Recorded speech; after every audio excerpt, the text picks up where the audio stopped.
Waxaan maanta ka hadli doonaa playlistiga sidee loo abuuraa muxuuna faa'iido leeyahay. Bal hadda aan bilowno si loo abuuro playlistiga. Kadib ayaan ka hadli doonaa faa'iidooyinka uu leeyahay. Hadda waxaan ku qoraa magaca tijaabo oo aan ugu dan leeyahay in aan tijaabo bas aan idinku tuso. Waa muhiim inaad meesha public ka dhigataa. Haddii aad private ka dhigato iyo dadkan kale ka dhigato idiinma suurtagelayso inay dadka kale arkaan. Laakiin public marka dhigto dadka dhan way wada arkayaan. Create. Hadda marka waxaan sameyn doonaa inaan marka playlistiga waan soo abuurnay inaan wax ka bedelna marka asaga edit aan dhahnaa. Hadda marka ayaan wax ka bedeleynaa. Hadda meelaha marka u jeedin waa meesha add video laga soo dhaho iyo qaabna muuqaal ahaantiisa u yaalo. Marka playlist setting-ka aan galeynaa.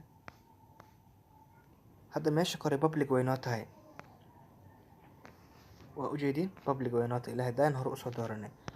Meeshaan marka meeshaan date add mid u koreyso date add news horta noocyo badan waaye.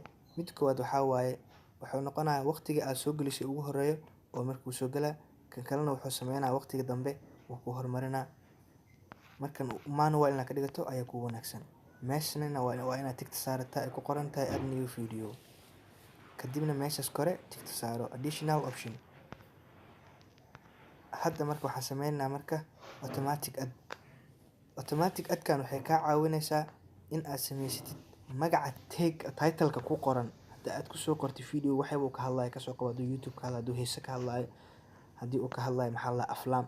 Hadda aflaam ku qortid playlistigaagana uu ku qornay aflaam toos aflaamta u keenaa.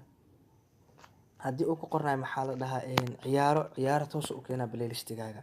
Hadda marka tag ina ka dhigataa markuu wanaagsan tag aan ka dhigaynaa.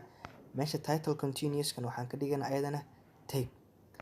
Marka loo magac kala qoraynaa meel YouTube channel ku qornay meeshaan Soomaalida ku qoraynaa. Marka hadda wuxuu sameyn doonaa video-gi oo ka helo Soomaalida wuxuu dhigaa tijaabo dhex dhigaa. Video oo ka helo YouTube channel leh tijaabo dhex dhigaa. Hadda waxaan u gudbaynaa marka qaybta Clapboard. Clapboard da meesha on dhahatid Clapboard kan add video wuxuu ku siinaa linki ah oo haddii aad linkigaas ama qoraalkaas oo linkiga ah haddii aad copy gareysid aad qof u dirtid qofkaasna oo linkigaas oo open dhaho wuxuu si toos ah u imaanaa playlistiga. Waa anoo hadda ku siiyay linki website camal ama ku siiyay linki application lagu degsado si aad application-ka toos ah u heli kartid camal in meesha ku noqonaysa linkiga. Hadda marka wuxuu dhahay tag YouTube. Hadda waxaan hayaa laba tag hayaa YouTube channel mid ku qoran tahay mid Soomaalida ku qoran tahay. Hadda waxaan dhahaa marka si toos ah ugu dir. Sharcigii waan ka helay oo dhahay. Hadda waxaan dhahaa dhan. Hadda intaan ka arkaynaa marka si toos ah ayuu video-shi ku tusaa markii labadii video oo ka helay dhan. Hadda marka u jeedaa my logo iyo subscribe video labadii video oo ka helay waa kaas hadda tijaabo hadda ijaabo aan ka dhigay miyaa tijaabo maan ka dhigin magaca qoraalkan qalday ka raali noqda. Hadda marka waxaan sameynaynaa in aan